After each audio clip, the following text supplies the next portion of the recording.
Well, a little bit different kind of video today. It was raining this morning and I just didn't feel like fishing for a change, so here at American Rookie Outdoors we eat the food that we shoot. So here we go, new Masterbuilt Gravity Series 560. Gonna be a day of it, that's for sure.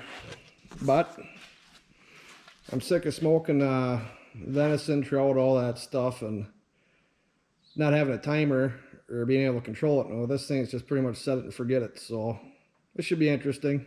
Get back to you when she's done. Well, here we are, part 2. Just got done unboxing everything. I don't want to bore you all with that, but I can say the packaging was really good on it. Super tight.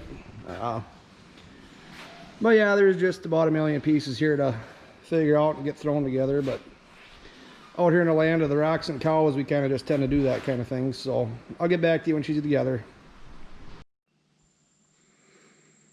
Well, back again, finally got it all put together. It wasn't too bad.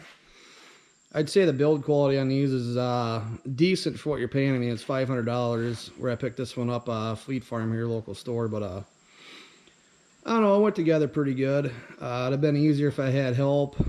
It says, you know, in the directions, you know, 2 people, but whatever.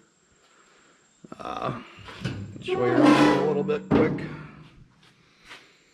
Pretty basic. I mean, you could probably fit a whole, I don't know, back deer quarter on there if you wanted to. Probably will here in about 5-6 weeks, but plenty of room. It's got a side for smoking on the bottom, and then you flip the grates, and then you can grill or sear or whatever.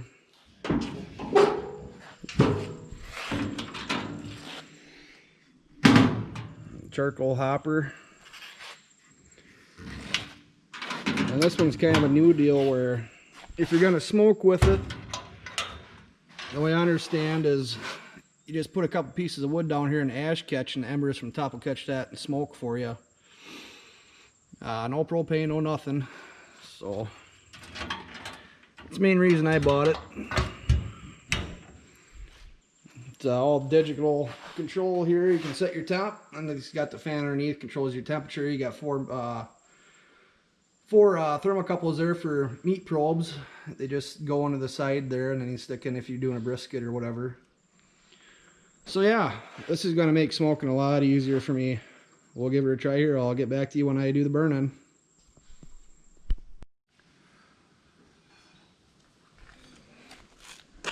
Well, I'd like to say this is the first startup, but I didn't read the directions, and I put quick start lighter charcoal fluid in there, and this is what happens right here. I had to shut her down, close the baffles, everything. Temp got up to about 400 degrees before I did that. I knew something wasn't right, and then I read directions that, yep, I'm a dumbass, so what do? I pulled all that shit out of there after it was down to like 130, and she lit right back up. So we got Kingsford in there now, and we ain't got no flames coming out the top. Been a minute already. Yep. Have to start her flame going. No flames coming out the top. So I say to close the bottom one first. Get in there. I'll shut down the top here.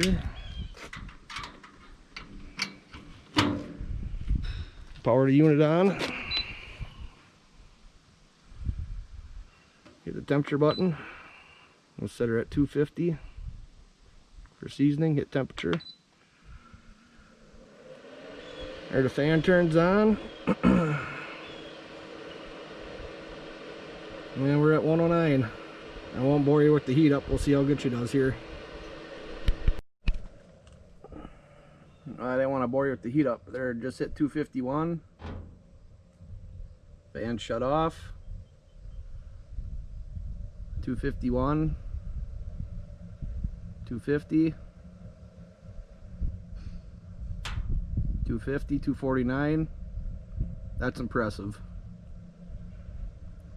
I'll leave her sit there for an hour and season in, and we'll wipe her down with some peanut oil and let her cool all the way off, and we'll fire back up and we'll start cooking some food. Well, as you can see here, yeah, we just got dumped down with a bunch of rain. It was blue skies, and then like 5 minutes later, just boom, rain. So yeah, we had to pull the old MASTERBUILT inside here, which kind of worked out because I had it there for, oh, it must have been about 50 minutes at 250 degrees. The directions say, you know, to do that pre-season, you want to let it go for about an hour if you can at 250, and then when that's done, you know, you let it, you put your two shut-offs in for intake and exhaust, and let everything cool all the way down.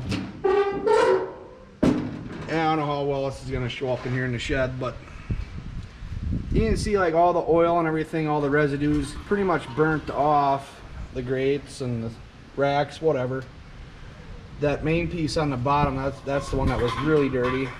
Then, you know, on the hopper for the charcoal and the wood on the bottom. But so what we're going to do now is we're going to take this 100% peanut oil.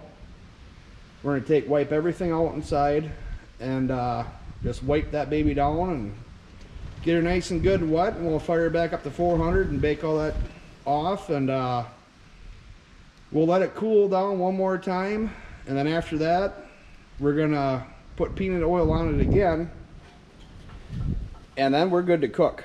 So I mean, if you're gonna make an investment into something like this, and just if you want to do it right, seasoning your grill is probably the best thing you can do for it, because you're gonna keep all the rust out of it, and your food's going to taste a lot better.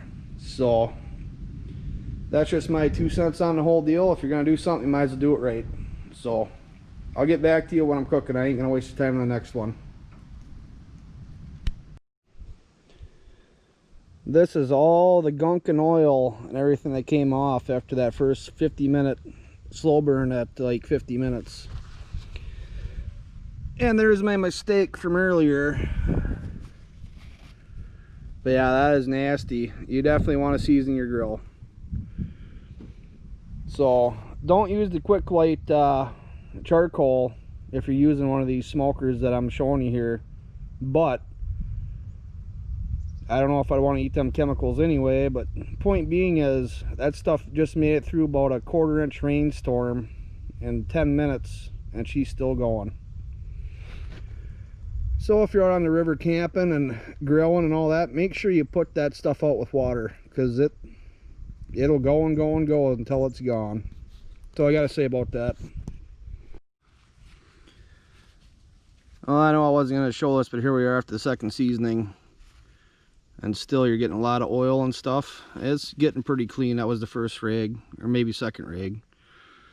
Still that charcoal from before. Yeah, there was the first rig. Just nasty. There's the third rig. That's what you want when you're done with the second one. Pretty much clean, and you're just wiping off the oil that you put back on. So make sure you do it right. Yep. Well, here we are just after the start up again after the second cleaning. I just wanted to show you. I don't know how good the camera is gonna pick this all up, but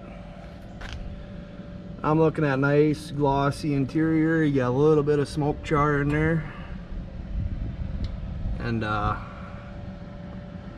that's what you want a seasoned grill to look like. So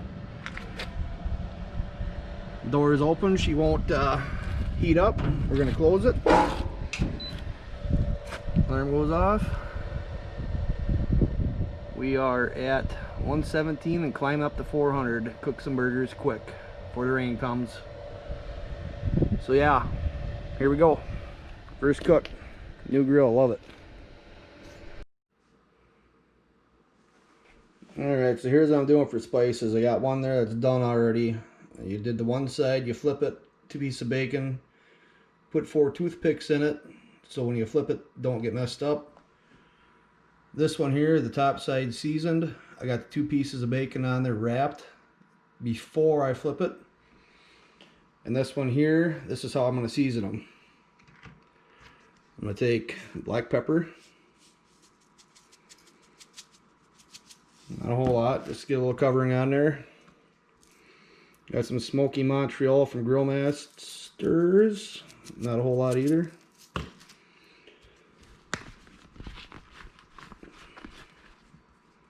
A little bit of onion powder. And then just some sea salt. Grinder, I gotta do that after. But there it is.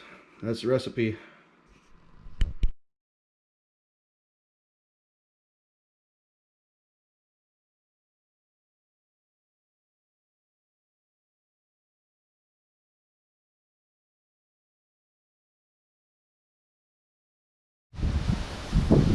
Okay, so what we're doing here is we did 350 for 10 minutes top side up. We flipped them one time. We went 350. And now we're gonna switch the temp. So we hit the temperature control. We're gonna take this all the way down to 250, hit temperature control. And we're gonna leave them sitting there for another 10 minutes with the top side up. So all that extra bacon juice and everything can just soak in. Temperature's gonna fall, it's gonna caramelize, and it's gonna be the best burger you ever had. Well, we decided to go the extra mile on these. We put some cheese on them. Pepper jack. Pepper jack? Pepper jack. We're gonna turn this down to like 175 now. And we're just gonna leave them in there for about 3 minutes. And then I don't know what else we can do after that. I guess it's time to eat.